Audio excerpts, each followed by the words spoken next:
Selamat pagi pemirsa, di sini kembali lagi bersama kami Serofis 24. Di sini saya Wiranawati Wijaya dan rekan saya Kopia Saripagana. Hari ini kita akan membahas masalah yang sangat serius, yaitu stres dan bunuh diri di kalangan mahasiswa. Belakangan ini banyak kasus yang mengkhawatirkan, di mana mahasiswa merasa tertekan hingga akhirnya mengambil keputusan yang tragis. Betul sekali, tekanan akademik, masalah pribadi, hingga masalah keuangan sering menjadi faktor utama. Banyak mahasiswa merasa kewalahan dan tanpa dukungan yang cukup. Itu bisa berdampak pada kesehatan mental mereka. Tuntutan untuk selalu sempurna di mata dosen atau teman serta perasaan takut gagal dapat memicu stres. Tapi penting bagi kita untuk menyadari bahwa kesehatan mental sama pentingnya dengan kesehatan fisik. Jika merasa tertekan, jangan ragu untuk mencari bantuan.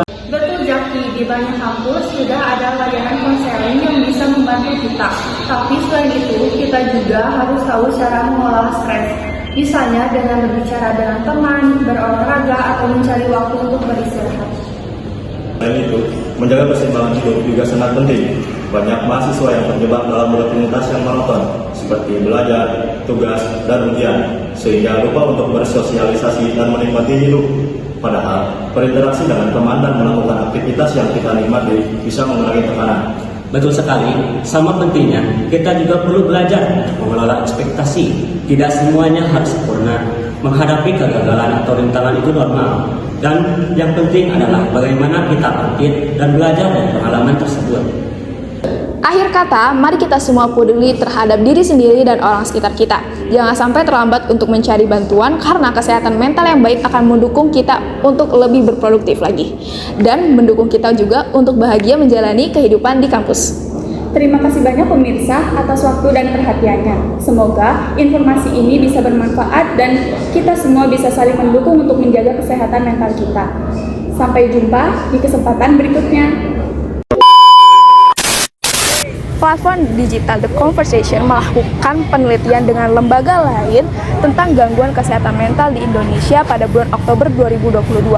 Hasil penelitian menunjukkan bahwa 1-20 remaja di Indonesia mengalami gangguan kesehatan mental di usia 10-19 tahun.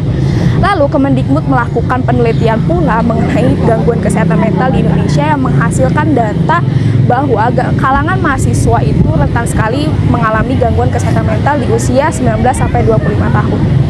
Sebanyak 64% di kalangan mahasiswa ini berpotensi terkena gangguan kesehatan mental. Lalu sebesar 61,5% mengalami gejala depresi.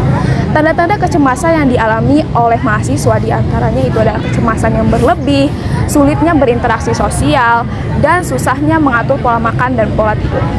Penelitian di Medical Center menemukan 115 kasus gangguan mental dari 2016 sampai 2019 di sebuah perguruan tinggi negeri. Mayoritas terjadi pada mahasiswa usia 21 tahun sampai 23 tahun. Depresi dan kecemasan adalah masalah utama, dengan 29% mengalami kecemasan dan 25% depresi. Hasil dari Back Depression Authority menunjukkan 26,9 depresi ringan, 18,5 depresi sedang, dan 9,3 depresi berat. Sebanyak 86,8% mahasiswa mengalami tingkat kecemasan tinggi. Menurut Siloam Hospital, olahraga bermanfaat bagi kesehatan mental karena meningkatkan sirkulasi darah ke otak dan mempengaruhi sistem HPA (Hypothalamic Pituitary Adrenal Axis).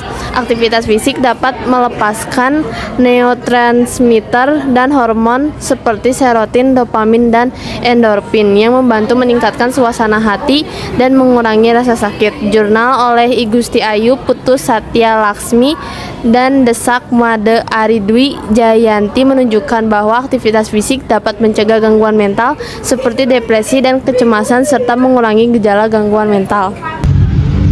Kami membuat penelitian tentang hubungan antara aktivitas fisik dengan kesehatan mental mahasiswa, studi korelasi. Tujuan utama kami yaitu ingin mencari tahu faktor-faktor yang mungkin mempengaruhi kesehatan mental mahasiswa Universitas Siliwangi. Berdasarkan data yang diambil dari kuesioner, sekitar 52 responden dengan rata-rata usia 18 tahun, 48,1% tinggal di kos. Aktivitas berjalan kaki yang dilakukan dalam satu minggu umumnya hanya dilakukan 1-2 kali dengan persentase 57,7%. Durasi yang digunakan untuk melakukan aktivitas fisik pun cenderung singkat. 61,5% responden melakukan aktivitas fisik kurang dari 30 menit. Meskipun 38,5% responden menganggap bahwa aktivitas fisik sangat penting untuk menjaga kesehatan. Terkait kesehatan mental, 46,2% pada beberapa waktu responden merasakan stres selama semester ini. 44,2% merasakan sering mengalami stres. Selain itu, 61,5% melaporkan gejala depresi dalam sebulan terakhir. Kecemasan juga menjadi masalah yang umum dengan 69,2% pada beberapa waktu dan 23,1% responden merasa sering. Dukungan sosial dari teman dan keluarga cukup tinggi sebanyak 80,8%, namun 59,6% merasa puas dengan kehidupan sosial mereka. Dalam hal kesehatan fisik, pada beberapa waktu, 57,7% responden mengalami masalah kesehatan dalam sebulan terakhir. Kualitas tidur mereka bervariasi.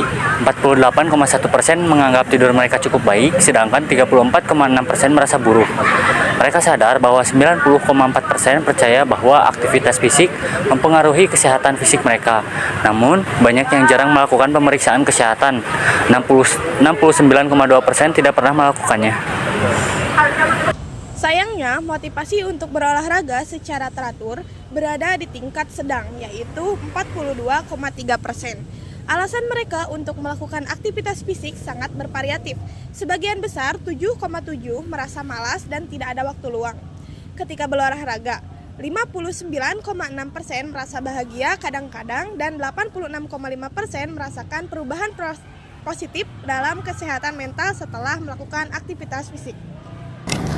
Psikolog pada Career and Student Development Unit Fakultas Ekonomika dan Bisnis UGM menyebutkan ada 6 cara untuk menjaga kesehatan mental mahasiswa. Pertama, melakukan kegiatan yang sesuai kemampuan dan minat serta mengembangkan hobi. Menghabiskan waktu untuk hobi terbukti efektif dalam mengelola stres. Kedua, kelilingi diri dengan orang-orang yang mendukung.